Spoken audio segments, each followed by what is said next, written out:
नमस्कार, आप देख रहे हैं A1 टीवी का खास कार्यक्रम आज का एजेंडा और आपके साथ मैं हूं आशीष तिवारी। आज का एजेंडा में हम चर्चा करेंगे प्रदेश की 7 सीटों पर होने वाले उपचुनाव की। उपचुनाव की अग्नि परीक्षा सत्ताधारी दल बीजेपी के लिए भी तो वहीं विपक्षी पार्टियों के लिए भी। उपचुनाव की अग्नि परीक्षा में इम्तिहान की घड़ी आ चुकी है। मतदान का समय जैसे जैसे नजदीक आता जा रहा है वैसे वैसे चुनाव प्रचार अभियान अपने परवान पर है। इसी को लेकर चर्चा करेंगे। चर्चा करने के लिए मेरे साथ स्टूडियो में मौजूद हैं बीजेपी प्रवक्ता महिपाल जी महला, आपका बहुत बहुत स्वागत है। कांग्रेस प्रवक्ता करणवीर सिंह राजपुरा जी, आपका भी बहुत बहुत स्वागत है। धन्यवाद आशीष।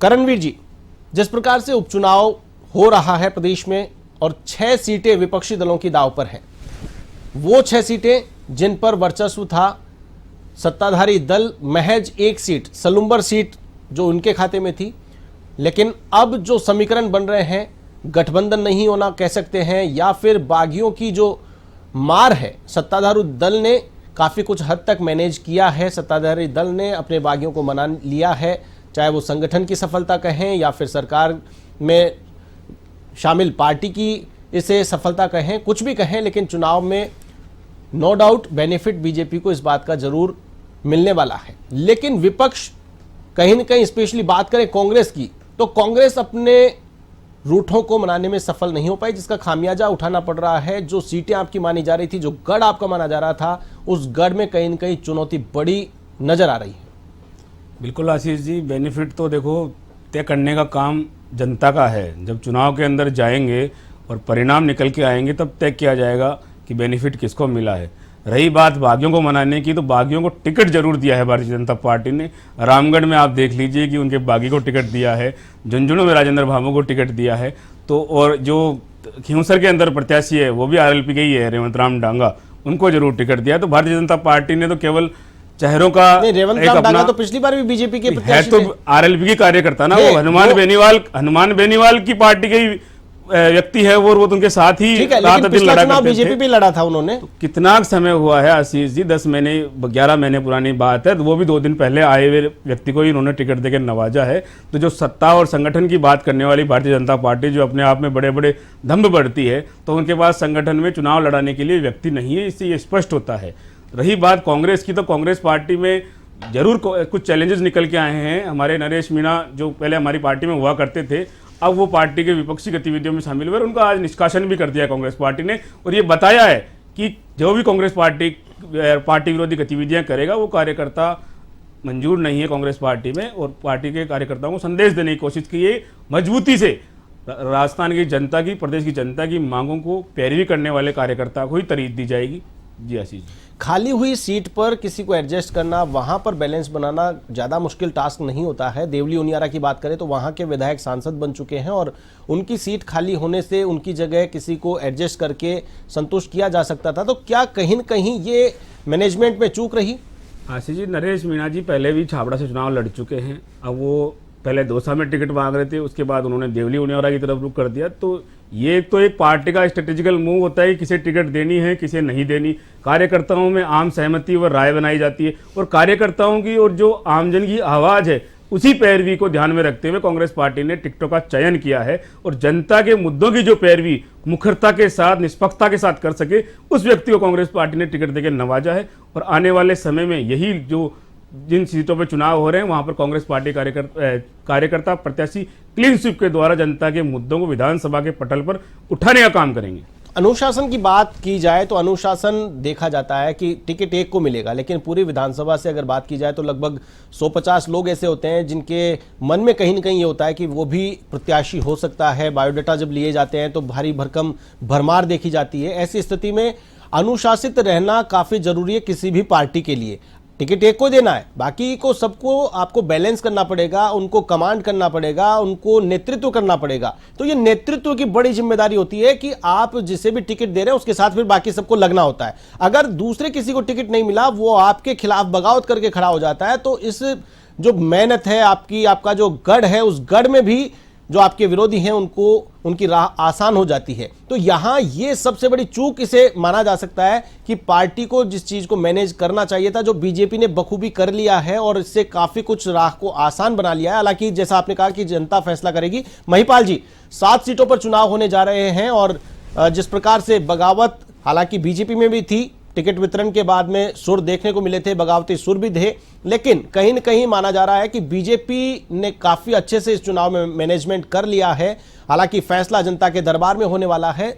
इस चुनाव को लेकर कितनी बड़ी चुनौती मानते हैं, क्योंकि विपक्षी दलों के पास में 6 सीटें थी। आशीष जी, ये मनोवैज्ञानिक रूप से पहली भारतीय जनता पार्टी की जीत थी कि 7 की 7 विधानसभा पे भारतीय जनता पार्टी का एक भी बागी उम्मीदवार खड़ा नहीं हुआ है। अब कांग्रेस अपने बागियों को निकाले रखे, पद दे ना रखे, वो कांग्रेस पार्टी का अपना अंदरूनी मामला है। अब मैं करण सिंह जी की ज्ञानवर्द्धि के लिए बता दूं कि आप खींवसर पे ये कह रहे थे कि रेवंत राम जी डांगा को भारतीय जनता पार्टी ने आरएलपी से आने के बाद टिकट दे दिया। बहुत अल्प समय हुआ, 11 महीने पहले रेवंत राम जी डांगा प्रत्याशी थे। दोबारा जनता के आवाज पे रेवंत राम जी डांगा को खींवसर में भारतीय जनता पार्टी ने अपना प्रत्याशी बनाया। पर आप ये भी बता दें कि 1 घंटे पहले जिस रतन चौधरी जी को कांग्रेस पार्टी ने टिकट दिया वो तो भारतीय जनता पार्टी की सदस्य थी। स्वाई सिंह जी भारतीय जनता पार्टी के सदस्य थे। रतन चौधरी नहीं थी, मैं उसी पे आ रहा हूँ। भारतीय जनता पार्टी के सदस्य थे। स्वाई सिंह जी की घरवाली रतन चौधरी नहीं थी। आप मैं सर और स्वाई सिंह जी भारतीय जनता पार्टी की कांग्रेस पार्टी के प्रत्याशी रह चुके हैं। 1 घंटे पहले तक वो भारतीय जनता पार्टी के सदस्य थे। उसके बाद उन्होंने इस्तीफा दिया, कांग्रेस पार्टी ने उनको टिकट दिया। अब बाकी मुकाबला 13 तारीख को जनता वोट करेगी, 23 को फैसला हो जाएगा। पर मैं आपके माध्यम से हजारों दर्शकों को यह कहना चाहता हूं कि प्रदेश में 7 की 7 विधानसभा पे कांग्रेस पार्टी तो कहीं मुझे लगता नहीं है कि फाइट में भी आएगी। अब अंदरूनी अंतरकला इनकी इतनी बढ़ चुकी है कि इनको महाराष्ट्र और झारखंड तो याद आ रहा, वहां तो इनको फतह हासिल करनी है। गोविंद सिंह डोटासरा जी, अशोक गहलोत जी, सचिन पायलट जी, टीकाराम जूली साहब, चारों ने मिलके अब तक 7 जगह आदि विधानसभा में तो अब तक एक सभा नहीं हुई है सर। आशीष जी, बड़े ताजुब की बात है, कांग्रेस पार्टी चुनाव लड़ रही है, मुख्य विपक्षी दल है राजस्थान में, एक भी सभा झुंझुनू सटावा शेखावाटी में है। गोविंद सिंह जी डोटासरा, अशोक गहलोत साहब, सचिन पायलट जी, टीकाराम जी जूली, एक सभा बता दें। चुनाव परवान पे है, 4 दिन बचे हैं। मैं पहले भी मैं डिबेट में कह के गया था कांग्रेस पार्टी के मित्रों को, जिस दिन नतीजे आए आप जैसे प्रवक्ता ही अपने बड़े नेताओं की गिरेबान पकड़ने का काम करेंगे कि आपके अंतरकलह की वजह से कांग्रेस पार्टी मटिया मेल हुई है। खैर, वो आपका अपना मामला है। भारतीय जनता पार्टी 7 की 7 विधानसभाओं पर अपने कार्यकर्ताओं के दम पे, सरकार और संगठन दोनों के तालमेल के दम पर, जनता के हितों को साधते हुए 11 महीने के सुशासन, भजनलाल जी के सुशासन के दम पर 7 की 7 सीटों को जीतने का काम कर रही है। और बिल्कुल, लेकिन महिपाल जी, यहां पर सवाल राजनीतिक गलियारों में यह भी है कि जो आपने आरोप लगाया है विपक्ष के ऊपर, कांग्रेस के अंदर खाने में अंतरकलह है, वो आरोप बीजेपी पे भी लग रहा है। जैसे वसुंधरा राजे चुनावी प्रचार अभियान से दूर नजर आई, अभी तक उनकी एक भी सभा देखने को नहीं मिली है। यह भी एक बड़ी चर्चा का विषय बना हुआ है राजनीतिक गलियारों में। वसुंधरा राजे जी राष्ट्रीय उपाध्यक्ष हैं। वसुंधरा जी इस देश में बहुत बड़े भारतीय जनता पार्टी के कद्दावर नेताओं में वसुंधरा जी की काउंटिंग होती है।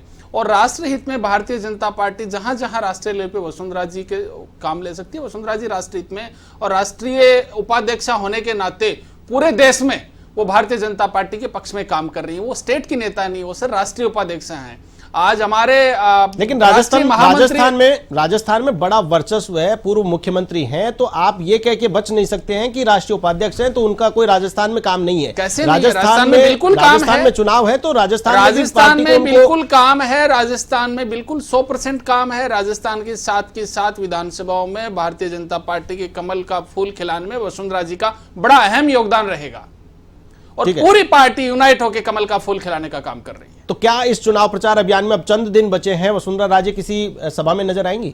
जहां पार्टी को ठीक लगेगा, चूंकि मैं कह रहा हूं कि वो उनके पास राष्ट्रीय जिम्मेदारी है, जहां पार्टी को लगेगा। ऐसे तो हमारे जो प्रदेश प्रभारी हैं अग्रवाल साहब, वो राष्ट्रीय महामंत्री, अब तक वो भी किसी सभा में मंच पे नहीं है। इसका मतलब ये थोड़ी है कि वो पार्टी से कोई नाराज चल रहे हैं। राष्ट्रीय महामंत्री और राष्ट्रीय उपाध्यक्ष का एक अलग ग्लैमर होता है, जिसकी जिम्मेदारी का निर्वहन दोनों ही नेता बखूबी कर रहे हैं। ठीक है, करणवीर जी कुछ कहना चाह रहे थे आप? आशीष जी, आप कह रहे थे, ये महिपाल महिला जी कह रहे हैं कि वसुंधरा राजे जी राष्ट्रीय नेता है, राजेंद्र राठौड़ तो स्थानीय नेता है, वो तो प्रदेश के नेता है, उनको कहां ठिकाने लगा दिया आपने?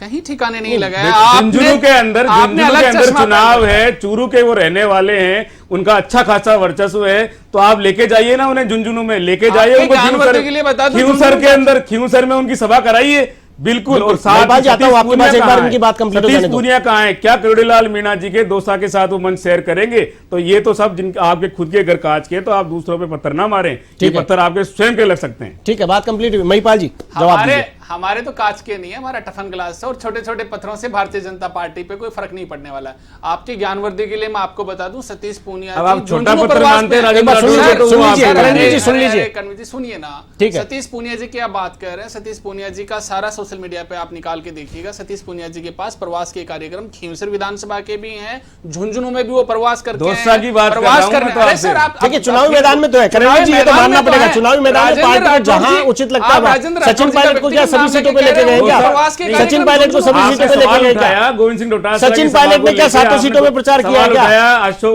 अशोक गहलोत जी को लेकर करणवीर जी आपसे पूछ रहा हूं, आपने सवाल उठाया, टीकाराम जूली को लेकर, टीकाराम जी जूली अलवर में लगे हुए हैं। करणवीर जी मैं आपसे सवाल कर सचिन रहा हूं। पायलट दौसा उनियारा में लगे हुए हैं। तो अब आप वर्गीकरण कर दिया ना, में लगे हुए हैं। आपको सचिन पायलट की उपयोगिता देवली उनियारा में और दौसा में नजर आती है, तो आपने वहां पे लिया है। तो अब सतीश पूनिया 7 में से 6 सीटों पे है, 1 पे नहीं है, तो वो क्यों नहीं है? यही तो जानना चाह रही है। पार्टी की स्ट्रेटेजी है। आप बताइए, यहाँ संगठन और सत्ता का तालमेल आप बताइए कि किरोड़ीलाल मीणा जी के साथ ऐसी कौन सी राह है उनकी कि वो दौसा नहीं जा सकते? आशीष जी, 1 मिनट आप थोड़ा धैर्य के साथ सुनिएगा।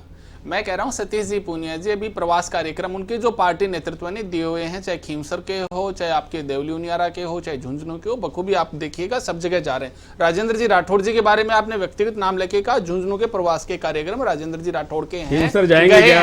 आप सुनिए ना, खींवसर जाएंगे क्या? सुनिए ना 1 मिनट, आप सुनिए तो सही।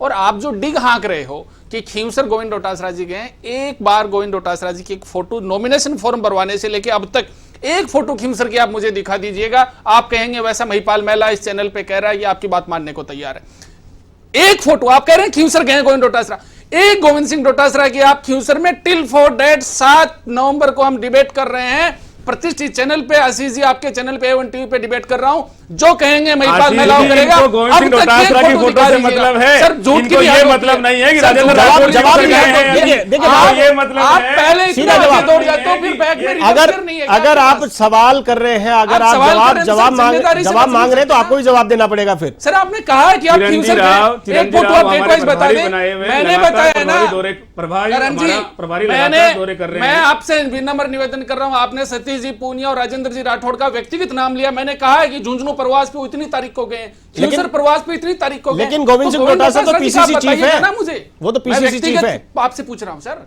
आप कांग्रेस पार्टी के प्रवक्ता, सर पढ़ के आइएगा। सुन लीजिए ना, अध्यक्ष जी का जो भी प्रवास का कार्यक्रम रहेगा, जो भी रैली रहेगी, आपके सामने रहेगी। चुनाव आने को अभी ज्यादा दिन बचे नहीं है, आपको सबके सामने डोटासरा जी आते रहेंगे। और डोटासरा जी से आपका इतना स्नेह है तो आप शांति रखिए। पार्टी प्रदेश अध्यक्ष के नाते कह रहे हैं 7 सीटों के ऊपर आपको वही गोविंद सिंह डोटासरा उसी गमछे के साथ, उसी धुन के साथ मिलेंगे। चर्चा की जा रही थी कि जो नेता है, दिग्गज नेता, जिस प्रकार से आरोप लगाया गया कि सतीश पूनिया दौसा नहीं जा रहे हैं, राजेंद्र राठौड़ को झुंझुनू में नहीं भेजा गया है, तो वहीं साथ ही साथ वसुंधरा राजे को लेकर के भी चर्चा की गई है। अशोक गहलोत के चुनाव प्रचार अभियान में एक्टिव होने को लेकर क्या कहेंगे? अशोक गहलोत का जो कि एक क्रेज माना जाता है और राजस्थान में उनकी एक बड़ी पहचान है और राष्ट्रीय अध्यक्ष तक की भी उनकी चर्चाएं थी अभी कुछ दिन पहले। ऐसे में अशोक गहलोत का इस चुनाव में कितना प्रभाव मानते हैं? सर मैं तो आशीष जी सिर्फ इतना कह सकता हूं, बाकी तो कांग्रेस के प्रवक्ता साथी बताएंगे। अशोक गहलोत जी का ग्लैमर होता तो सरकार रिपीट करवाते हो। अब अशोक गहलोत जी क्यों नहीं जा रहे हैं वो भी कांग्रेस के प्रवक्ता साथी बताएंगे, पर मैं इतना बता सकता हूं कि प्रदेश में कांग्रेस पार्टी की 4 बड़े नेता हैं, गहलोत साहब, डोटासरा जी, टीकाराम जी जूली जी और सचिन पायलट जी। चारों ही नेता एक दूसरे की समर्थित लोगों की सीटें हरा के इतने खुश हैं जिसकी कोई सीमा नहीं है। कांग्रेस पार्टी ये कह रही थी कि बड़ा ट्रेंड रहा है पुराने समय का कि वो बाई इलेक्शन कांग्रेस पार्टी जीतती है। हमारे पास तो 1 सीट थी सिलुम्बर, 6 सीटों पे भारतीय जनता पार्टी नहीं थी। पर आप जिस दिन 23 तारीख को नतीजे आए, अभी चाहे आप देवली उनियारा की बात करें, चाहे दौसा की बात करें, चाहे झुंझुनू की बात करें, ये तीनों ही समर्थित जो सांसद बने वो किस गुट के बने हैं सबको पता है। गहलोत साहब जो हैं, गहलोत साहब अपने समर्थित जो आरएलपी के हनुमान बेनीवाल जी हैं उनका अलायंस करवाना चाह रहे थे, अलायंस हुआ नहीं। और 2 नेता सामने आड़े आ गए वो उनकी खुन्नस निकालने के लिए। कुल मिला के ये कि चारों के चारों नेता एक दूसरे क्षेत्र की सीटें हरा के खुश हैं। कांग्रेस पार्टी तो महिपाल जी एक बात का जवाब मैं आपसे चाहूंगा। आपने कहा कि इनके नेताओं में अंतरकलह है और चारों नेता, बड़े नेता चारों ध्रुव अलग अलग हो रहे हैं और इसका बेनिफिट आपको मिल रहा है। तो ये जो, अगर मान लीजिए आप कह रहे हैं कि आपको बेनिफिट मिल रहा है, तो इस चुनाव में अगर जीत आपकी होती है, आपकी पार्टी की होती है, तो गुड गवर्नेंस की जीत है या फिर कांग्रेस की फूट का बेनिफिट है? गुड गवर्नेंस की। 11 महीने का भजनलाल जी की सरकार का वो एक दूसरे को हरा करके और अपनी पीठ थपथपाने की कोशिश कर रहे हैं, एक दूसरे को नीचा दिखाने के लिए उनको हरा करके और सीटें हरवा रहे हैं। सर वो तो कांग्रेस जाने, वो कांग्रेस नहीं, वो आपने कहा, इसलिए मैंने पूछा कि अगर सीटें जीतते, रणनीतिक और राजनीतिक फायदा तो भारतीय जनता पार्टी को मिलेगा। सामने आपका विपक्षी है और विपक्षी कहीं से बिखराव है, विपक्ष में बिखराव है, विपक्षी एक दूसरे की टांग खींचने में लगे हुए हैं, तो इसका फायदा हमें तो मिलेगा ही सर, राजनीतिक और रणनीतिक रूप से इसमें कोई गलत भी नहीं है।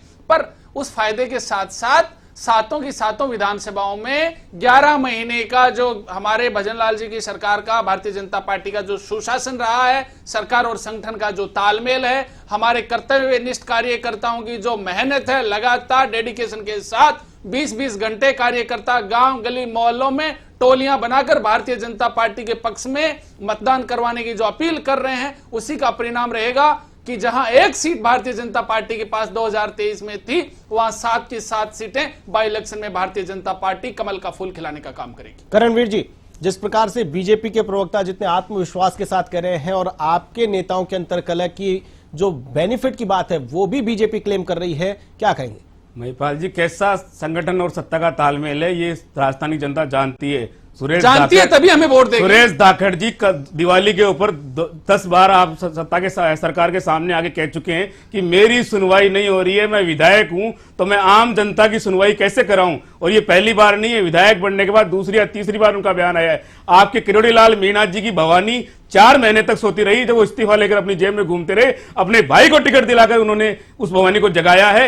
ये आपकी सत्ता और संगठन का तालमेल है। आप चाहे सरकार के अंदर देख लीजिए, कैबिनेट के अंदर देख लीजिए, इनके शिक्षा मंत्री रोज नए नवेले उदाहरण देते हैं, जुमले मारते हैं, पिछले अब थोड़े दिन बाद उसको यूटर्न लेते हैं। आपने लगातार किसान को ठगने का काम किया है। इस बार आपको मालूम होना चाहिए कि राजस्थान के अंदर आपने अपने संकल्प पत्र में यह शामिल किया था कि बाजरे की जो खरीद है वो एमएसपी पर होगी। कहां है वो एमएसपी? राजस्थान का किसान पूछना चाहता है आपसे। आपको मालूम होना चाहिए कि नवंबर माह के अंदर 73,000 क्विंटल आपका गेहूं लैप्स हुआ है। 14 लाख गरीबों को आपने उनके अन्न से वंचित किया है, उनकी थाली में रोटी का निवाला छीनने का काम किया है। सिलेंडर के नाम पर आपने कल ही 65 रुपए कमर्शियल सिलेंडर पे बढ़ाने का काम किया है। आपने हर तरफ से राजस्थानी जनता को लूटने और कसोटने का काम किया है। आप बात करते हैं सत्ता और संगठन के तालमेल की, आपके सत्ता और संगठन ने तालमेल बिठाया है। घूमने फिरने में, सैर सपाटे में 40-40 करोड़ रुपए खर्च कर राइजिंग राजस्थान के नाम पर आपने विदेश यात्राएं की है।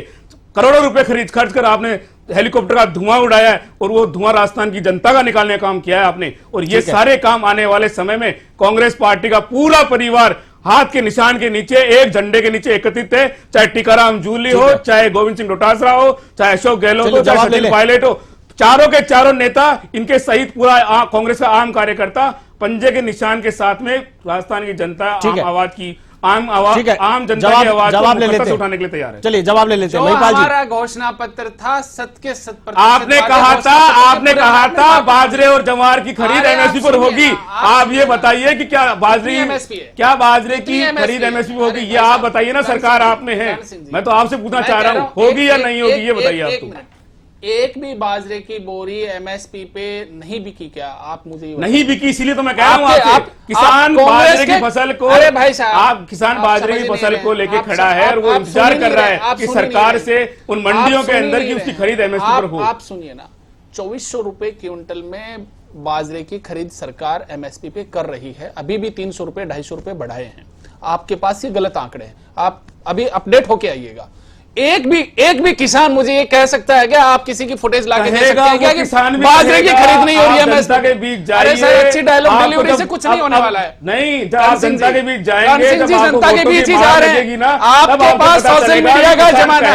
नहीं कह रहा है। एक मिनट तिवारी साहब, मैं कह रहा हूं सोशल मीडिया का जमाना है। आप एक फुटेज दिखा सकते हैं कि जहां किसान धरना दे रहा हो कि मेरी एमएसपी पे बाजरे आप जिस सोशल मीडिया की बात कर रहे हैं, उसी सोशल मीडिया के ऊपर मैं आपको दैनिक भास्कर की कटिंग दिखा सकता हूं। अब सुनिएगा, अब मेरी सुनिएगा। लगातार सोशल मीडिया, जिस राइजिंग राजस्थान की आप बात करने जा रहे हैं, कितने रोजगार दे दिए आपने?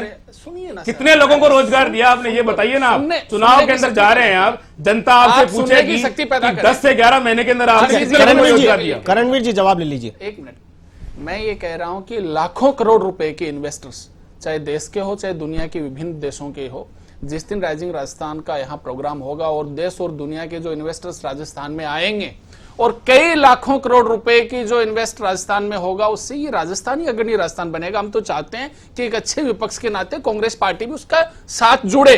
अब रही बात, एक दिन में रोजगार डेवलप नहीं किया जा सकता, ना कांग्रेस पार्टी कर सकती, ना भारतीय जनता। हमारा विजन 1 लाख रोजगार आपके संकल्प पत्र में था, हमारे संकल्प पत्र में था, तभी आपने जिस स्टेट को मटिया मेल कर दिया, उसी स्टेट को, तभी हमारे संकल्प पत्र में था, तभी आपकी सरकार के आपसी नेताओं की फुटबॉल से जिस स्टेट को मटिया मेल कर दिया, उसी स्टेट को मगनी राजस्थान की ओर ले जाने के लिए दिनों रात एक करके अथक प्रयास करने का काम कर रहे हैं सर। मटिया मेल होना है, इंग्लिश मीडियम बिल्कुल मटिया मेल किया 6 महीने तक। अरे बोल नहीं सकता प्रदेश 6 महीने तक राजस्थान की सरकार कैसे होटलों में कैद रही, और जिन 40 करोड़ रुपए की आप बात कर रहे हैं और राजस्थान के जनता के हितार्थ करने वाला पैसा, बिल्कुल महिपाल जी, करणवीर जी, ऐश्वर्या में पैसा, महिपाल जी, करणवीर जी, मैं आपको रोकना चाहूंगा। ऐसे डिबेट अपन चाहे कितनी भी लंबी कर सकते हैं, क्योंकि आपके पास में भी कई सारे तर्क हो सकते हैं, लेकिन बात उपचुनाव की कर रहे हैं, 7 सीटों की कर रहे हैं, 7 सीटोों को लेकर के, क्योंकि वक्त सीमित है और सीमित समय में बातें नहीं होती है तो ऐसे ही गोल गोल घुमाती है कांग्रेस पार्टी का पुराना डर है। 30 सेकंड में एक बार मैं आपसे पूछना चाहता हूं, 7 सीटों को लेकर के, 7 सीटें हैं आपके लिए, कांग्रेस के लिए बड़ी चुनौती है, क्योंकि उनको अपनी जमीन बचाने की सबसे बड़ी चुनौती मिली हुई है इस चुनाव के अंदर। अब अग्नि परीक्षा जितनी सत्ताधारी दल बीजेपी की है उतनी कांग्रेस की भी है। बिल्कुल आशीष जी, कांग्रेस पार्टी कंधों पर बहुत बड़ा भार है। राजस्थान की जो 7 करोड़ की जनता है वो चाहती है कि कांग्रेस पार्टी उनके मुद्दों को उठाए। ये तो लगातार इस तरह के जुमले इन्होंने लगातार बरसाए, ये फिर नहीं मानेंगे। कल ही इन्होंने पुरानी आबादी के पट्टों को 8 गुना बढ़ा दिया है। जो कांग्रेस पार्टी 501 रुपए में पट्टा देती थी, आज वहीं आम राजस्थानी को पट्टा लेने के लिए 2.5 लाख रुपए तक चुकाने का काम करना होगा। 8 गुना बढ़ाने का काम इन्होंने किया है। ये इनकी संगठित और सत्ता की लूट है। इन सभी मामलों को, चाहे सिलेंडर का मामला हो, महंगी बिजली जो 10% स्थायी शुल्क इन्होंने बढ़ाया है उसका मामला हो, किसान की आमदनी को हाई लगाने का मामला हो, इन सभी मामलों को कांग्रेस पार्टी जनता के बीच लेके जाएगी और ये ऐसे नहीं सुधरेंगे। वोट की चोट जब तक लगेगी ना इनको, तभी इनके अकल आएगी। ठीक है महिपाल जी, वोट की चोट लगने वाली है 7 सीटों पर। 11 महीने पहले भी डिंग हाँकने वालों को वोट की चोट, लोकसभा चुनाव नहीं देखा क्या आपने? आपको 30 सेकंड आप कंप्लीट करिए। भारतीय जनता पार्टी का प्रत्येक कार्यकर्ता 7 की 7 सीटों पे पूर्ण निष्ठा के साथ काम कर रहा है और हम पूर्णतः आश्वस्त हैं कि 7 की 7 सीटें 11 महीने के भारतीय जनता पार्टी के नेतृत्व और आदरणीय भजन लाल जी के जो कार्यकाल पे, जो हमारा सुशासन का कार्यकाल रहा, उस पे जीत की मोहर लगाएंगी कि प्रदेश की जनता 11 महीने भारतीय जनता पार्टी ने जो, चाहे महिला उत्थान की बात करें, चाहे बेरोजगार को रोजगार की तरफ डाइवर्ट करने की बात करें, चाहे किसानों की बात करें, चाहे नौजवानों की बात करें, हर क्षेत्र में जो हमने काम किया उस सुशासन पे मोहर लगाएगी जीत की। इसके लिए हम पूर्णतः आश्वस्त हैं और हम मेहनत करने का काम कर रहे हैं। चलिए, तमाम जानकारी साझा करने के लिए, आज की चर्चा में शामिल होने के लिए आप दोनों मेहमानों का बहुत बहुत धन्यवाद। बीजेपी प्रवक्ता महिपाल जी मैला और कांग्रेस प्रवक्ता करणवीर सिंह राजपुरा जी, आप दोनों ने अपनी अपनी बात रखी प्रदेश की 7 सीटों पर होने वाले उपचुनाव को लेकर। एक और जहां सत्तारूढ़ बीजेपी आश्वस्त है इस चुनाव में गुड गवर्नेंस पर जनता मुहर लगाएगी, तो वहीं दूसरी ओर विपक्ष भी अपने मुद्दों पर अड़ा हुआ है सरकार के खिलाफ बिगुल बजाने के लिए। देखना दिलचस्प होगा आने वाले चुनाव के परिणाम, जनता ने किसको दिया है मैंडेट, देखना काफी दिलचस्प होगा। आज की चर्चा में फिलहाल के लिए बस इतना ही। मुझे दीजिए इजाजत, नमस्कार।